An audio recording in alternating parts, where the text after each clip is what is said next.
Almost ready, lads. Smells good, Charlie. One time.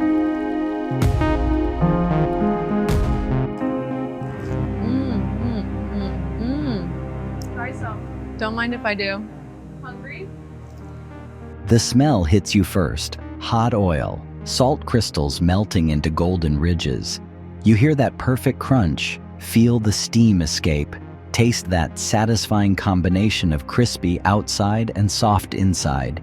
French fries. Simple, comforting, universal. But these golden strips carry something darker. They weren't born in a restaurant or a street fair. They emerged from famine, colonial violence, and industrial manipulation. Behind every batch lies a story of starvation, corporate control, and chemical engineering that most people never see. How did something so simple become wrapped in centuries of exploitation and hidden cost? This video explores the hidden history behind French fries, from colonial disasters to corporate labs. We'll trace how a survival crop became a global commodity built on exploitation, chemistry, and control. What really happened between that first potato and the fries on your plate today?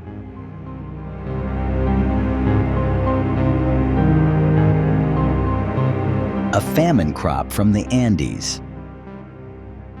The potato wasn't European. It came from the Andes Mountains, where indigenous communities had cultivated it for thousands of years. Spanish conquistadors encountered it in the 1500s, but they didn't see food. They saw utility, a crop that could grow in poor soil, survive cold climates, and feed armies cheaply. When potatoes arrived in Europe, they faced suspicion. People thought they caused disease. The Catholic Church considered them ungodly because they weren't mentioned in the Bible. But European elites saw something else: control. A population fed on potatoes needed less land, less grain, less autonomy. By the 1700s, potatoes became the survival food for the poorest classes across Ireland, Belgium, and parts of France. Ireland became entirely dependent. By the 1840s, nearly half the population relied on potatoes as their primary food source. Families ate them for breakfast, lunch, and dinner. An average adult consumed between 8 and 14 pounds of potatoes daily. There was no backup plan. Then the blight hit.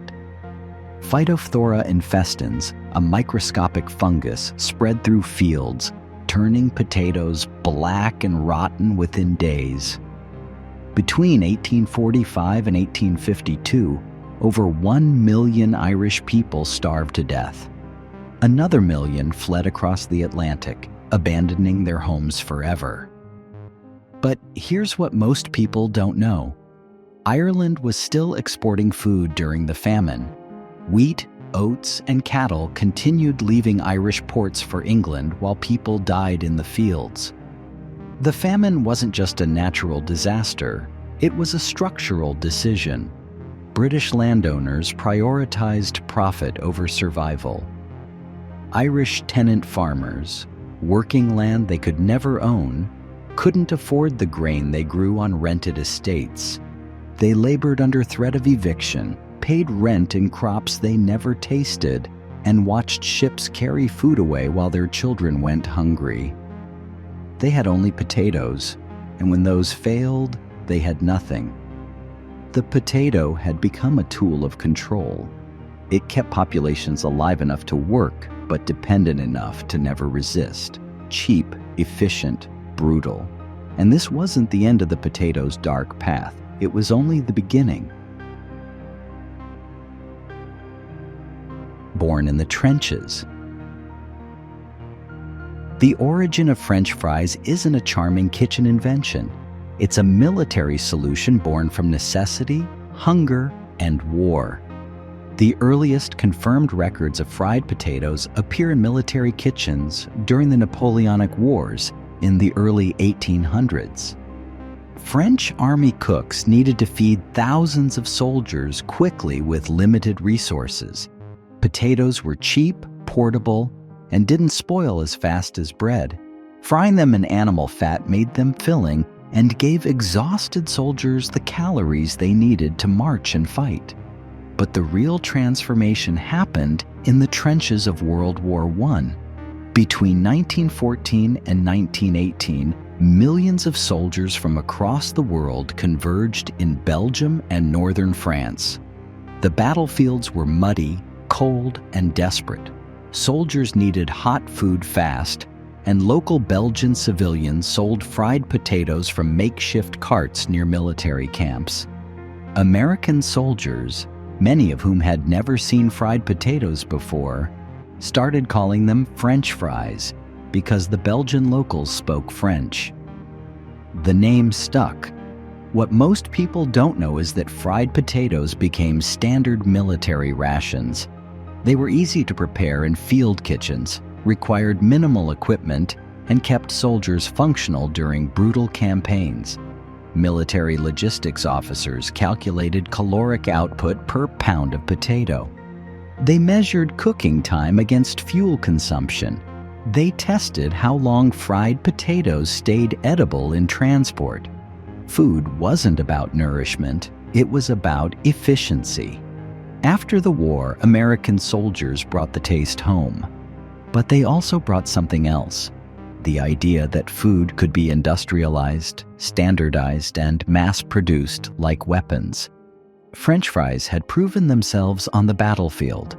They fed armies. They kept men moving. They were cheap, fast, and required almost no skill to prepare. The post-war boom saw French fries spread across America through diners, drive-ins, and roadside stands. Veterans recognized the taste. Families wanted something new and affordable. Restaurants saw profit margins. What began as a survival ration in muddy trenches became a symbol of modern convenience. But the military efficiency never left.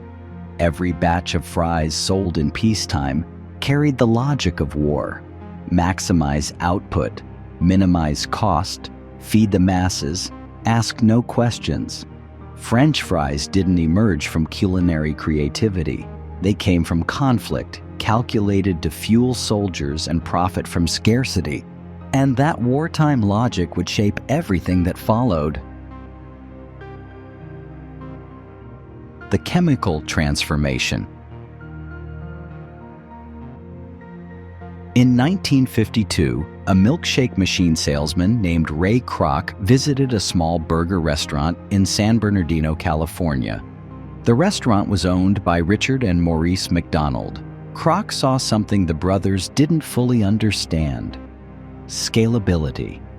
He saw a system that could be copied, standardized, and sold thousands of times. And at the center of that system were French fries.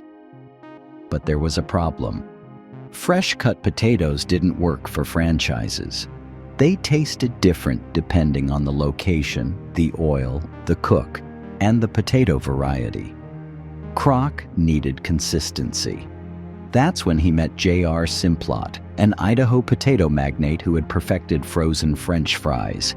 Simplot's process involved blanching, freezing, and chemically treating potatoes so they could be stored for months and still fry up golden and crispy. This was revolutionary for fast food, but it also introduced something new into the food chain: chemical dependency.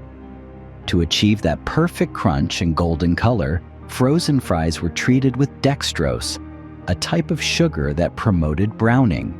Sodium acid pyrophosphate, a chemical preservative, was added to prevent discoloration.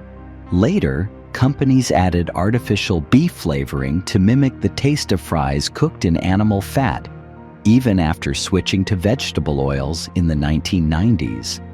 The oil itself became another layer of manipulation. For decades, McDonald's fried its potatoes in beef tallow, which gave them their signature flavor.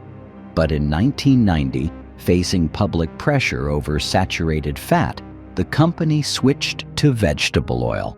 The problem? Vegetable oil didn't taste the same, so McDonald's began adding natural flavor derived from beef to the oil blend.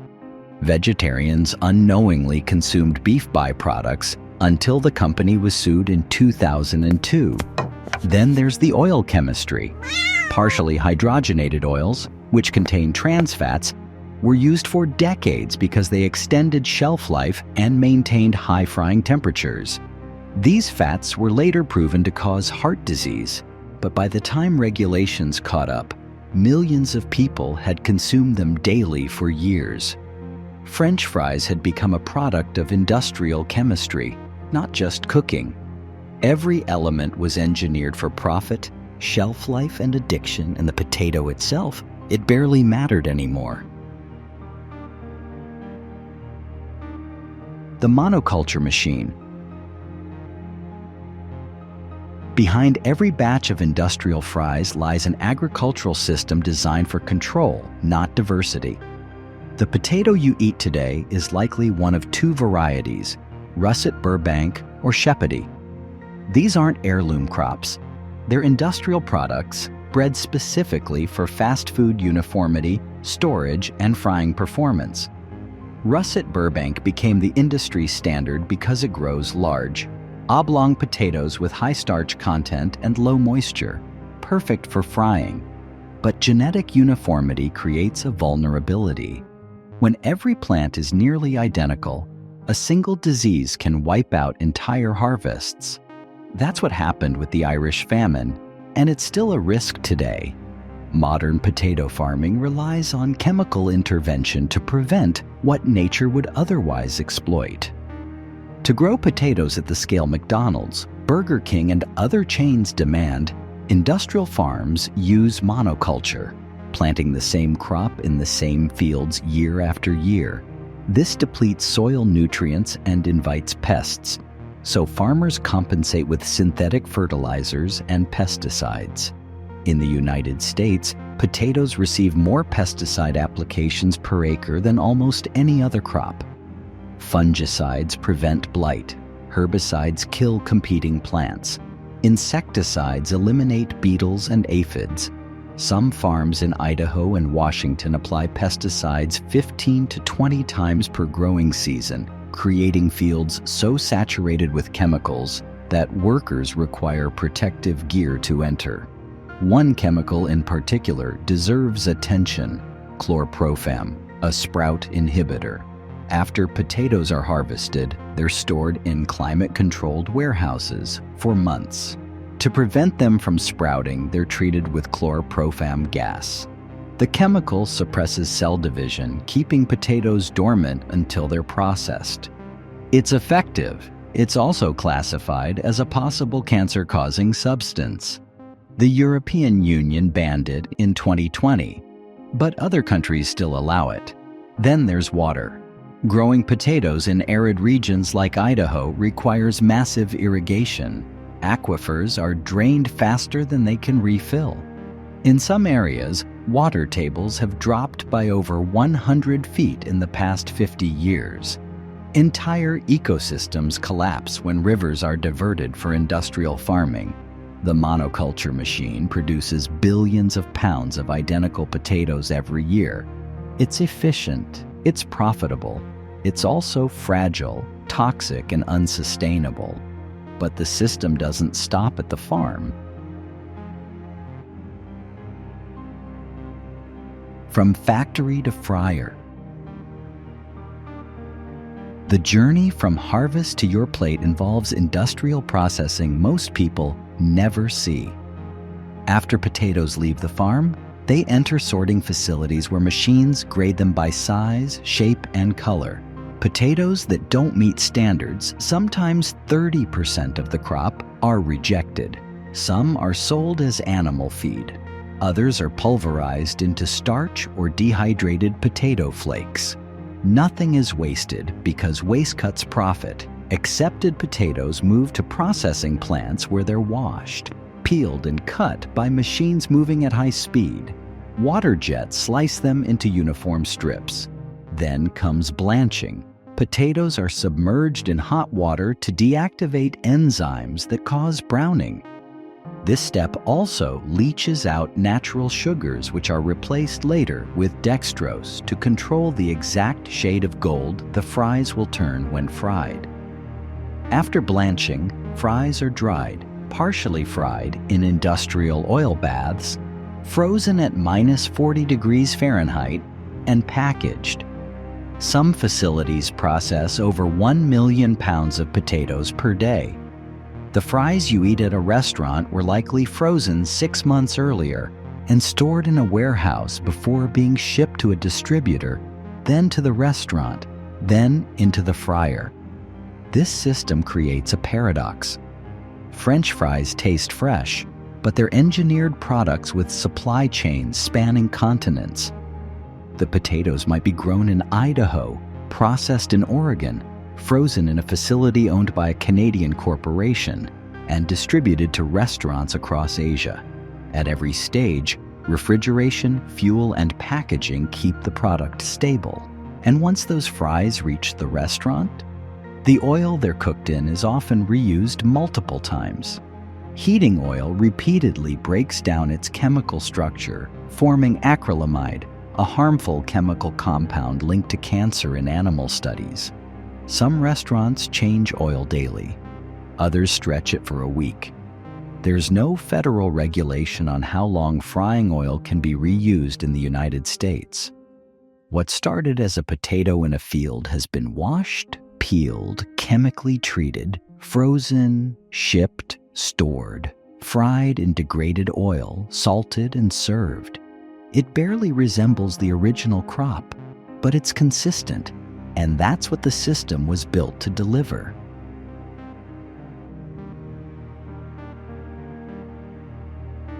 Every time you eat French fries, you're eating a product shaped by famine, colonization, corporate control, and industrial chemistry. The potato that once kept Irish families alive now moves through a global system designed for profit, uniformity, and efficiency. The golden strips on your plate carry a history most people never question, a history of survival turned into commodity, of simplicity engineered into dependence. What began in the Andes as a mountain crop has become one of the most consumed foods on Earth, not because of its inherent value, but because systems of power made it cheap, scalable, and everywhere. This video took weeks of research and writing to put together. It's a project of curiosity and commitment to uncovering what hides in plain sight. If you found it valuable, a like or subscription helps keep this work going.